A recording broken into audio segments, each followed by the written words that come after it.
Bonsoir à toutes et à toutes, bienvenue dans Libre Ensemble, ravi de vous accueillir pour ce nouveau rendez-vous de la laïcité qui va vous raccrocher à l'avenir ce soir, à l'espoir. 30 minutes pour vous redonner confiance en ce monde. Et on va le faire avec Nicolas Bouzou. Libre Ensemble, Catherine Ax, Jacques Nizan. Bonsoir Nicolas Bonsoir. Bouzou. Vous êtes consultant en économie, essayiste et éditorialiste et vous nous venez avec un livre, La civilisation de la peur, pourquoi et comment garder confiance dans l'avenir aux éditions XO, c'est bien comme ça qu'on dit. Résistons au catastrophisme, rien ne nous dit, et vous nous le dites, Nicolas Bouzou, que 2050 ne verra pas la démocratie étendue, le travail moins pénible, moi avec une mine de jeunette et terminant un Ironman malgré mes 75 printemps, et que l'humanité aura pu freiner le réchauffement climatique. Qui ne nous dit pas que ce sera mieux dans le futur qu'avant? Nicolas Bouzou, vous venez avec un manuel de résistance, vous le dites vous-même, et vous posez dès la page 11 3 questions fondamentales qui sont importantes à vos yeux. Est-il raisonnablement possible d'avoir confiance dans l'avenir? Sommes-nous en mesure d'apporter ensemble des réponses aux défis difficiles qui sont devant nous? Réchauffement climatique, inégalité et guerre. Et nos enfants peuvent-ils connaître un monde meilleur que le nôtre? Et vous répondez par quoi, Nicolas Bouzou? Oui, bien sûr que nos enfants peuvent connaître un monde meilleur que le nôtre, parce qu'en fait, on oublie toujours que c'est entre nos mains. En fait, on fait comme s'il y avait une espèce de fatalité du déclin, en particulier en Occident et en particulier en Europe, donc en Belgique ou en France. Et le débat médiatique, il est dominé par ça, en fait. C'est pour ça que j'ai voulu faire ce livre, parce que en tant que, vous avez l'habitude, que pratiquant des médias, du voilà. débat médiatique depuis 20 ans maintenant, je vois bien quand même qu'il est biaisé négativement. C'est-à-dire que, au fond, les interactions entre les médias, je pense en particulier aux chaînes d'infos en continu, les réseaux sociaux, et puis quand même une figure de l'intellectuel en Europe et en Occident pour qui ça va jamais. Voilà, la société va jamais, il y a toujours des tas de choses qui s'effondrent, le climat, les inégalités qui explosent, etc. Et donc au fond, les interactions entre tout ça renvoient à nos concitoyens une image du monde qui est plus négative que ce que le monde est réellement. Pour le dire autrement, les problèmes que vous avez évoqués et que je cite, les guerres, les tensions géopolitiques, le réchauffement climatique, la menace islamiste, la Russie, enfin tout ce que vous voulez, ces choses existent, bien évidemment, mais d'une part, le monde ne se résume pas à ça, voyez. Or on ne parle que de ça. Et d'autre part, je pense qu'on sous-estime aussi notre capacité collective à faire face aux menaces géopolitiques, à faire face au réchauffement climatique, à faire face aux grands défis qui se présentent à nous. Donc voilà, c'est ce que j'ai voulu dire dans cet ouvrage, qui n'est pas du tout un manuel d'optimisme. Je trouve que l'optimisme, au fond, est aussi... d'optimisme bête de que pessimiste, oui, c'est un peu la même chose. C'est juste que j'essaie de regarder les choses de façon lucide et de dire, mais comment on résout les problèmes? Est-ce qu'on peut les résoudre? Et donc... ma réponse est oui. Alors vous analysez évidemment notre biologie de la peur, ouais. C'est le biais de négativité comme vous le dites. On croit ce que l'on craint. Alors évidemment, il y a tout un jeu, et mes petits camarades des médias, et moi-même, et puis les réseaux sociaux en jouent, les populistes aussi, et la dérive est encore plus rapide ces dernières années. Vous dites qu'il y a un vide laissé, évidemment. Complètement. Déjà, c'est vrai qu'on a peur. Je fais toujours l'analogie avec le sucre, au fond, dans le domaine alimentaire. On aime bien le sucre parce que ça flatte le palais. La peur est aussi quelque chose dont on a besoin. Alors, qui nous a protégés dans l'histoire, parce que si on a peur, si l'évolution biologique a fait que nous avons peur, il y a une raison.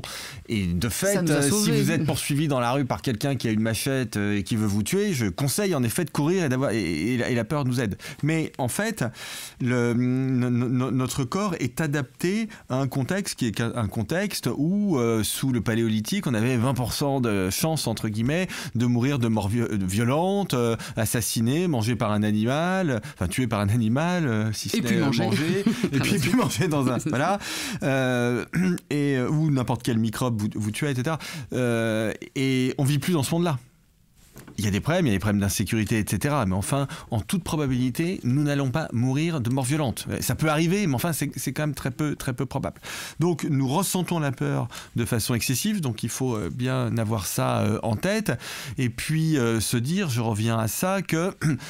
l'humain est fondamentalement libre, l'humain est une potentialité, c'est nous qui construisons le monde, c'est nous qui façonnons le monde, et donc nous avons cette extraordinaire capacité collective à résoudre les problèmes grâce à notre travail, grâce à notre intelligence, grâce à notre créativité, vous voyez. Donc au fond, c'est je le dis à cette antenne, c'est une vision humaniste, c'est une vision qui consiste à dire que l'humain a des capacités extraordinaires que souvent nous sous-estimons nous-mêmes en tant qu'humains. Et cette peur, évidemment, elle est augmentée par les médias, mais vous le rappelez aussi, il ne faut pas se tromper, et c'est pour ça que l'éducation aux médias est importante, c'est que les médias, ils veulent vendre, ils ne veulent pas informer, enfin la plupart du temps, sauf ici, bien évidemment. Sauf ici, ouais. Non, mais vous avez aujourd'hui un marché de la peur, donc vous avez une demande de peur, et puis vous avez évidemment là-dessus des marchands de peur qui vont faire des profits, donc c'est les médias, bien évidemment, qui vont capter le téléspectateur ou l'auditeur par le buzz, par la nouvelle spectaculaire, par ce qui fait peur, par je sais pas si on dit comme ça en Belgique, mais la montée en épingle des faits divers, la fait divérisation, pardonnez-moi pour le néologisme, il est pas très beau, donc on va prendre un fait divers et on va essayer d'en faire quelque chose qui est un mouvement sociétal, même si au fond c'est un peu anecdotique. Donc les médias, les réseaux sociaux, les algorithmes sont vraiment fait pour vous faire peur, c'est-à-dire pour vous mettre sous le nez la nouvelle qui est catastrophique, qui est spectaculaire, qui vous explique qu'on vous a caché quelque chose, qu'il y a un risque caché que le gouvernement belge ou français ne vous dit pas. Et d'ailleurs, mon collègue Gérald Bronner, le sociologue, a parfaitement démontré dans ses ouvrages qu'une nouvelle est d'autant plus répandue sur les réseaux sociaux qu'elle est spectaculaire, indépendamment de sa fiabilité. Donc ça, c'est vraiment quelque chose qui doit nous faire réfléchir. C'est-à-dire quelque chose qui circule beaucoup sur les réseaux sociaux, donc qui va nous interpeller. Il n'y a absolument aucune raison que ce soit vrai. Et puis, vous avez aussi, évidemment, des politiques, notamment dans mon pays où le débat politique est très, très clivé, où on a beaucoup de mal à faire des compromis, peut-être un petit peu plus qu'en Belgique. On a plus de mal peut-être à faire ça qu'en Belgique, parce que c'est pas du tout notre culture. Et du coup, on a une opposition qui est en permanence extrêmement virulente envers le gouvernement, quel que soit le gouvernement. Donc c'est vrai de ce gouvernement-là, mais c'était vrai des précédents et ce sera vrai la parole politique des futurs aussi. Est toujours remise en question. Et du coup, ça laisse le vide pour que le populisme s'installe. Voilà, alors ça, c'est l'un de mes grands sujets, puisque je combats les populismes. Et au fond, les populistes ont cette capacité à instrumentaliser la peur, à capter cette peur et en faire un carburant pour eux. Parce que qu'est-ce que le populisme, au fond? Le populisme, c'est utiliser les mauvais penchants qui traînent dans nos sociétés, la peur, le ressentiment, pour bâtir des propositions qui n'ont pas grand-chose à voir avec la vérité, mais peu importe, parce que ce carburant, ce mauvais carburant, il est très rentable du point de vue électoral. C'est ça le populisme. Et donc plus la peur est répandue dans la société, plus les populismes montent. Vous avez aujourd'hui un pays où on voit très bien ça, c'est les États-Unis, où vous avez un débat de la présidentielle de novembre 2024, qui est un débat mais absolument surréaliste. Enfin, surréaliste au sens propre, c'est-à-dire qu'il a dépassé le stade de la réalité. Vous voyez ce que je veux dire? Et donc, moi, je veux pas que ça arrive dans nos pays. Ça vient déjà un peu dans nos pays, mais de mon point de vue, il faut essayer de combattre ça. Oui, d'ailleurs, c'est clair aussi que les populistes offrent des réponses simples à des problèmes extrêmement complexes. Alors, vous en revenez effectivement à l'apprentissage chez les jeunes et les moins jeunes de l'esprit critique, et donc retour aux Lumières. C'est le grand sujet pour moi. Au fond, la tradition européenne, c'est la tradition des Lumières, c'est-à-dire l'usage de la raison, la rationalité, la science, l'innovation, l'apprentissage de la liberté aussi, ce que la liberté nous permet de faire. Donc ça, c'est commun, je dirais, à tous les pays européens. Et en fait, c'est ça ce qu'il faut réactualiser, notamment par rapport à ce phénomène qui est le phénomène des fake news, pardonnez-moi pour le mauvais français. Et je crois que c'est très urgent d'apprendre à nos jeunes, à nos enfants, à nos adolescents, d'identifier les fake news. Revenir aussi, bien évidemment, à la lecture. La lecture de la presse écrite. Oui. L'hebdomadaire, c'est intéressant aussi comme rythme. Ça permet de prendre un peu de recul en fin de semaine. Et puis lire des livres, y compris des livres avec lesquels on n'est pas d'accord. Vous voyez, donc il faut vraiment revenir à cette hygiène de l'information pour arriver à prendre du recul et peut-être à appréhender de façon un peu plus juste le monde tel qu'il est. Pour autant, vous le dites aussi, ça ne date pas d'hier, il ne faut pas les réseaux sociaux, les médias. Il y avait les prophètes de l'apocalypse ont toujours existé, comme vous reparlez de Malthus, du fameux Docteur Doom, catastrophiste, ou même de Marx. Ouais. Mais en fait, moi, ce qui me frappe, c'est que être pessimiste, annoncer des catastrophes, vous donne une crédibilité parce que ça donne l'air intelligent, fondamentalement. C'est-à-dire que si vous annoncez l'effondrement du monde, tout de suite, on va se dire « Ah, voilà, on a affaire à une personne qui est sage, qui a vu des choses que nous ne voyons pas. » C'est ce que vous reprochez aux intellectuels de gauche en France. Qui sait des choses, sans doute, que nous ne savons pas. Et voilà. Et si, à l'inverse, je ne vais pas prendre mon cas, mais l'exemple dans le monde anglo-saxon de gens comme Steven Pinker, Johan Norberg, qui disent « Mais vous savez, la pauvreté extrême n'a jamais été aussi faible qu'aujourd'hui. La malnutrition n'a jamais été aussi faible qu'aujourd'hui. Les inégalités dans le monde se réduisent en réalité. » Si vous dites ça, on va vous prendre pour le ravi de la crèche, pour un imbécile heureux, alors que ce sont les faits. Et ce que j'essaie de montrer notamment au début du livre, c'est que les déclinistes comme Malthus, mais on va dire que Malthus est le père au fond du pessimisme, mais tous ses suiveurs se sont trompés. Moi, c'est ça ce qui me frappe au fond, c'est qu'ils se sont trompés. Vous voyez, donc à l'inverse, des figures un peu plus oubliées comme aujourd'hui, je pense à quelqu'un comme Condorcet par exemple, ne sont plus beaucoup lus, alors que ce sont eux qui avaient raison. Donc ce que j'essaie de dire, c'est que considérer que jusqu'ici nous avons été capables de résoudre des problèmes et que nous pouvons continuer à résoudre des problèmes, y compris les plus graves, ça n'est pas de l'optimisme. En fait, c'est la vision du monde qui, par le passé, est celle qui a été la plus proche de la réalité. Ce que j'aime bien aussi, c'est votre déconstruction du tout fout le camp. Racontez-nous. Si justement on dit aujourd'hui que tout fout le camp, c'est exactement le contraire. Alors déjà, ça a toujours existé, le tout fout le camp. C'est un professeur comment dire, un grand spécialiste de l'Antiquité grecque et romaine qui s'appelait Lucien Gerfagnon, qui est décédé, avait écrit un livre qui montrait que le tout fout le camp, enfin le c'était mieux avant, était déjà très en cours sous l'Empire romain. Donc vous voyez que c'est quelque chose qui a toujours existé. On a toujours eu cette illusion rétrospective que le passé était mieux parce qu'on ne l'a pas connu. Et en fait, c'est vrai d'une certaine façon pour nous aussi. C'est-à-dire que le cerveau fait un tri et garde les bons souvenirs. Donc on a toujours l'impression que c'était mieux avant, mais c'est une illusion qui est complètement rétrospective. Je pourrais prendre n'importe quelle date sur une frise chronologique, je pourrais mettre le doigt au hasard, à l'aveugle, et en réalité, vous trouvez plus de problèmes qu'aujourd'hui. Et en réalité, si on regarde, je le disais tout à l'heure, la très grande pauvreté, la malnutrition, les inégalités, l'illettrisme, on est dans un monde qui progresse. C'est-à-dire que le progrès humain reste la règle. Alors, on va me dire, mais il est gentil lui, mais et le réchauffement climatique alors, par exemple, et la restriction des libertés dans le monde. C'est vrai, nous avons un très grave problème de réchauffement climatique, on se retrousse les manches. Oui, vous n'êtes pas naïf non plus, vous dites pas que tout va bien, loin de là. Réchauffement climatique, c'est un très grave problème, bien évidemment. Écoutez, on se retrousse les manches, on réfléchit, on essaie d'agir, on décarbone nos économies, on le fait dans un système qui reste celui de la démocratie, parce que moi je veux pas passer dans un système dictatorial, je préfère la Belgique et la France en termes de système politique à la Chine et à la Russie. Voilà, donc je suis très attaché à cette démocratie libérale et on va faire au mieux pour atténuer le réchauffement climatique. Et comme malheureusement le réchauffement climatique en fait a déjà commencé, on peut l'atténuer, mais on va apprendre à gérer l'eau, on va apprendre à s'adapter. Vous voyez ? Donc je pense qu'il faut qu'on soit tourné vers les solutions et qu'on fasse un peu confiance à notre intelligence collective. Mais vous savez, ces problèmes, alors c'était pas le réchauffement climatique, mais ces problèmes ont toujours existé. Il y a toujours eu des périodes où il y avait des problèmes écologiques, ils étaient d'une autre nature, ça pouvait être de la pollution.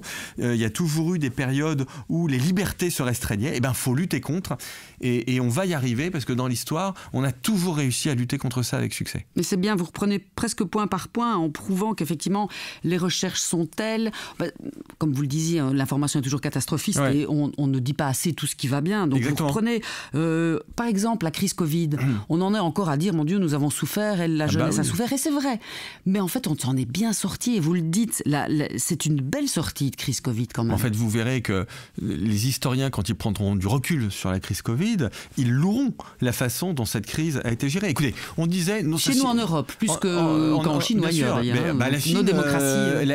l'économie chinoise paye encore, en réalité, les difficultés de sa crise Covid, qui a été beaucoup moins bien gérée, parce que les vaccins chinois étaient beaucoup moins efficaces que les nôtres. Alors parce que là, les on louait un peu la Chine en disant ils construisent des hôpitaux pour gérer tout ça en une nuit, c'est formidable, mon Dieu.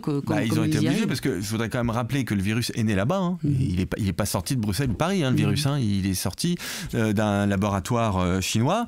Et les vaccins chinois, comme les Chinois n'ont pas voulu acheter les vaccins américains ou européens, ils ont utilisé leurs propres vaccins qui n'étaient pas complètement inefficaces, mais qui étaient moins efficaces que les nôtres, qui ne sont pas parfaits, mais enfin qui ont été quand même un outil de sortie de crise très, très important. Et puis les restrictions en Chine, les confinements, enfin les restrictions de façon générale, n'avaient rien à voir avec les nôtres. Et d'ailleurs, c'est amusant parce que je me souviens parfaitement que c'est un débat que j'ai eu avec mes amis libéraux. Moi, je suis un libéral, et donc mes amis libéraux, on s'est beaucoup battus pendant les périodes de restriction, parce que ne me disaient-ils pas, mais tu soutiens des mesures de restriction qui font de la France la Chine, ou de la Belgique la Chine, et tu verras, on ne retrouvera jamais nos libertés individuelles. Pardonnez-moi, mais je crois qu'en Belgique, comme en France, nous avons retrouvé toutes nos libertés individuelles. Parce qu'au fond, les Belges comme les Français, mais les Européens sont très attachés. Nous sommes un continent de liberté, nous sommes très attachés à nos libertés individuelles. Et donc, nous en sommes sortis sur le plan sanitaire, nous en sommes sortis sur le plan du rétablissement des libertés.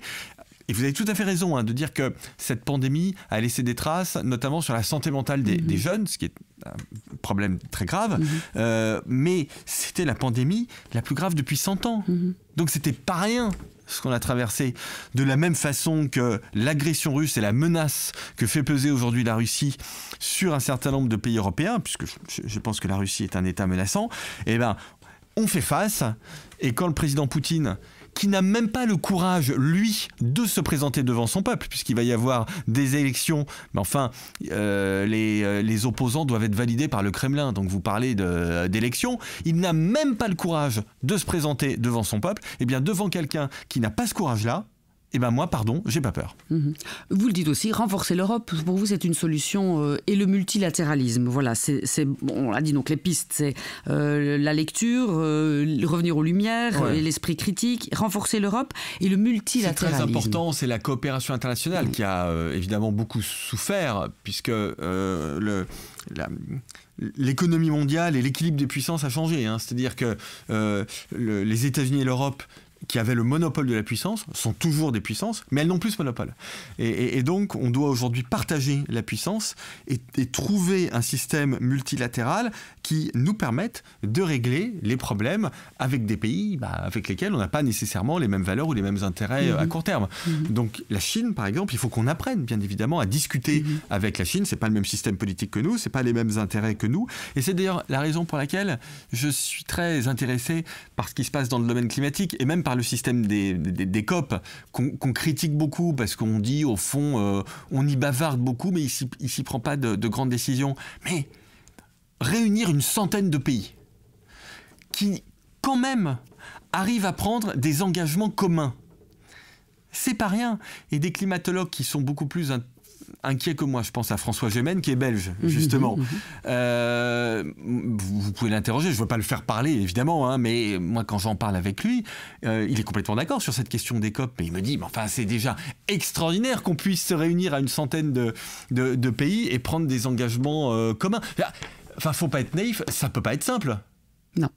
C'est des problèmes compliqués. À nouveau, pas de réponse simple à ce problème compliqué. Bah voilà, et donc, et vous savez, il ne faut pas décourager les gens, notamment sur les questions environnementales. Il faut arrêter de dire ça marche pas, on fait rien, faut tout changer, parce que c'est pas vrai. On fait des choses. Il faudrait aller plus vite. Eh ben oui, il faudrait aller plus vite. Et donc, on va essayer d'aller plus vite, on va essayer de faire mieux. Mais moi, je le vois bien, d'ailleurs, depuis que j'ai commencé la promo de ce livre, les gens me disent souvent, mais au moins, vous nous engueulez pas. Voilà, les gens ils ont l'impression de se faire engueuler en permanence, surtout. Vous voyez, il y a un moment où les gens, il faut les encourager. Il faut arrêter de leur taper sur la tête toute la journée. Sinon, ils se mettent aux abonnés absents, ils se recentrent sur leur sphère intime, sur leur famille, et là, il n'y a plus de vie collective possible. Et dans l'information, notamment on vient de parler de la Chine, paraît-il, la Chine a engagé un tournant justement environnemental formidable. Oui, bien sûr. Alors la Chine, quand on regarde aujourd'hui les émissions de CO2 dans le monde, elles baissent en Europe, elles baissent aux États-Unis, elles continuent d'augmenter en Chine. Mais la Chine investit énormément dans le nucléaire. Ça, c'est pas nécessairement très à la mode en Belgique. Ils doivent un peu ça l'est en France. c'est un débat. La France est un peu isolée sur ce sujet. Je suis pro-nucléaire, moi. Mais sur les énergies renouvelables, par exemple, ou l'hydroélectricité, la Chine investit énormément. Donc la Chine va passer le pic des émissions carbone, sans doute un peu avant 2030. L'objectif, c'est 2030. Ce sera sans doute un peu avant. L'Inde, dont les émissions carbone augmentent, va aussi passer le pic grâce à l'hydroélectricité.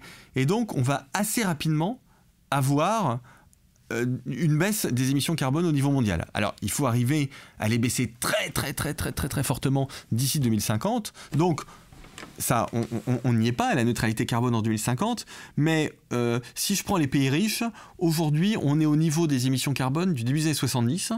Et si je prends le charbon, qui est notre ennemi, parce que c'est le combustible qui émet le plus de CO2 quand on le brûle, on est au niveau à peu près dans les pays riches en termes d'utilisation du début du XXe siècle, les années 1900.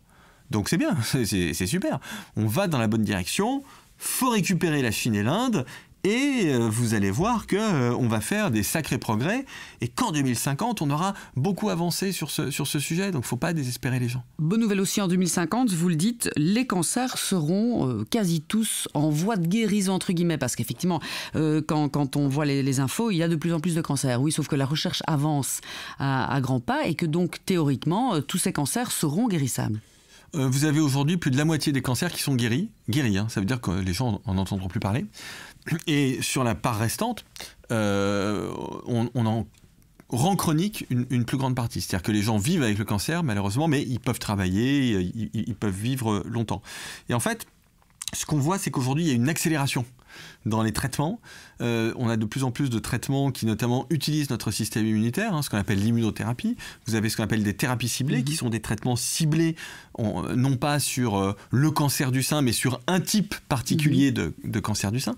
Vous avez des progrès absolument extraordinaires dans les radiothérapies, qui sont des radiothérapies de plus en plus puissantes qui vont aller, mais vraiment essayer d'exterminer, précises, paf, pour vraiment bombarder les cellules comme on n'était pas capable de le faire avant. Et puis vous avez, on parlait du Covid, vous avez les petits-enfants des vaccins ARN messagers qui nous ont vaccinés, nous, contre le Covid, qui sont des vaccins ARN messagers contre le cancer. Alors qui ne seront pas des vaccins préventifs, mais qui seront des vaccins curatifs. C'est-à-dire que vous allez développer un cancer du poumon, par exemple, et on va vous injecter le vaccin, et le vaccin va aller taper lui-même, il va déclencher votre système immunitaire, qui va aller bombarder comme ça le cancer du poumon.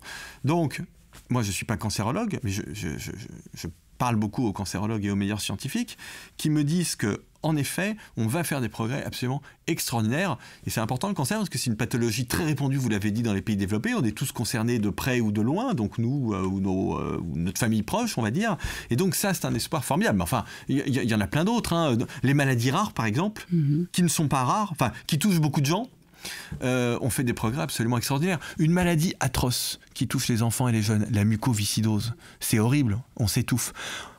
Aujourd'hui, on a des médicaments contre la mucoviscidose extraordinaires, à tel point qu'on arrive à donner à certains malades de la mucoviscidose une espérance de vie qui est quasiment l'espérance de vie de la population globale. Mais on n'en parle jamais. Ben voilà. Moi, je vais en parler. C'est exactement ça. Et ce qui est formidable dans ce livre aussi, c'est que vous avancez des chiffres qui redonnent espoir, en effet. Et alors, vous conseillez même d'aller voir nous-mêmes sur des sites statistiques. Vous en conseillez un, Our World in Data. Ah ouais, c'est génial. Et vous l'avez vérifié, il est vrai, il est solide. Bien sûr, j'utilise tout le temps, plein de gens. C'est un site qui a été créé par un chercheur de l'université d'Oxford au Royaume-Uni, qui s'appelle Max Roser, qui est d'origine allemande, je crois. Et donc ce site Our World in Data, c'est très intéressant parce qu'en fait, il répertorie toutes les statistiques, donc ce ne sont pas eux qui font des statistiques, hein. En fait, ils rapatrient des statistiques qui sont faites par les grandes institutions, exactement, par les grandes institutions internationales, donc ce sont des chiffres qui sont absolument irréfutables, et donc c'est sur la santé publique, sur les questions environnementales, sur les questions j'en parlais tout à l'heure, d'illettrisme, d'accès à l'éducation, etc. Et en fait, quand vous prenez du recul historique, ce qu'il faut qu'on arrive à faire, vous voyez que oui, en réalité, la réalité du monde, ça reste le progrès.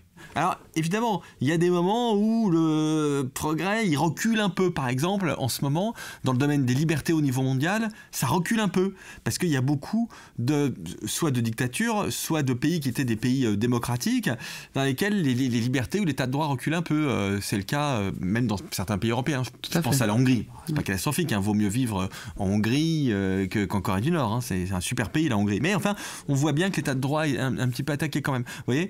Donc il y a des périodes où c'est plus difficile. Mais quand on prend beaucoup de recul, on voit que, au fond, et moi c'est ça aussi le message que je veux faire passer, en particulier aux plus jeunes, c'est quand même formidable de vivre dans le monde tel qu'on vit aujourd'hui, parce qu'on a des possibilités qui sont sans équivalent, et notamment grâce à l'utilisation de technologies, y compris l'intelligence artificielle, là aussi très présentée dans les médias comme une menace quasiment existentielle, alors que c'est un outil qui peut être absolument fantastique.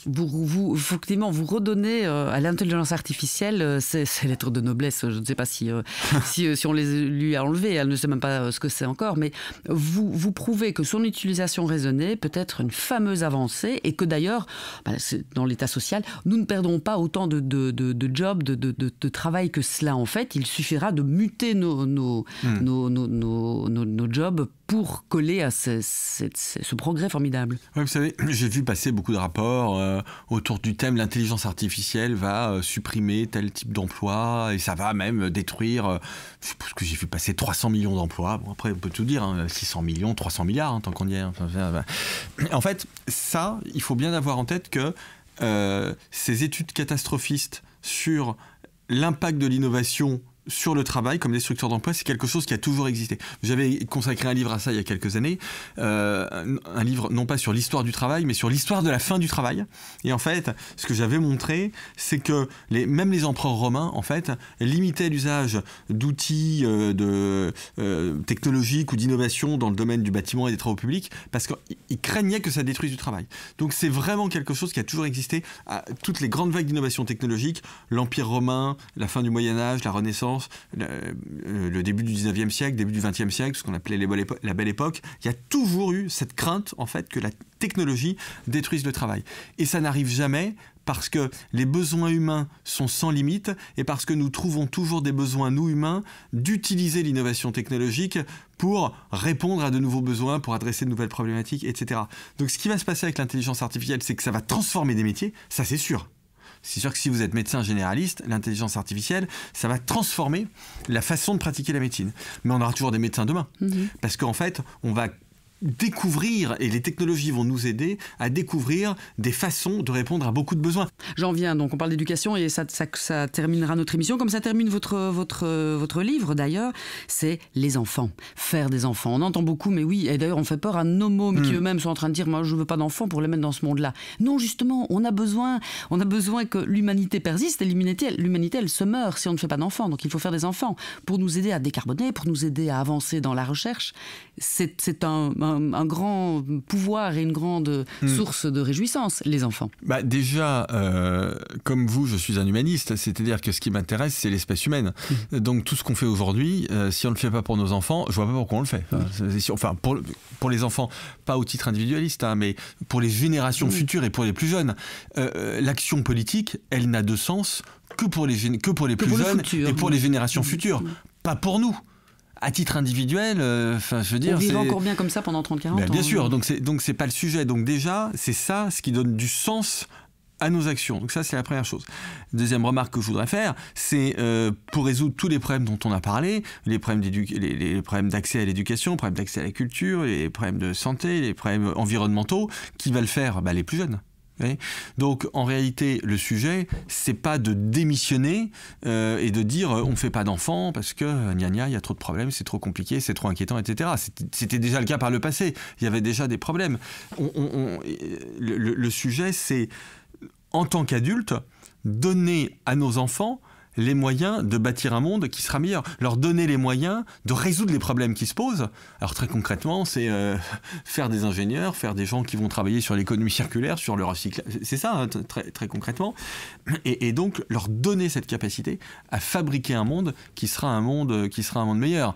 Mais dire je fais pas d'enfants parce que j'en veux pas, ça c'est très bien, c'est très respectable, c'est un choix individuel. Mais dire je fais pas d'enfants parce que y a un problème de réchauffement climatique, il y a Poutine, ça me semble tout à fait à côté du sujet. Et puis de toute façon, je veux dire, il y aura toujours des problèmes. Vous voyez ? Donc on peut pas utiliser ces arguments pour démissionner et pour ne pas vouloir prolonger l'espèce humaine.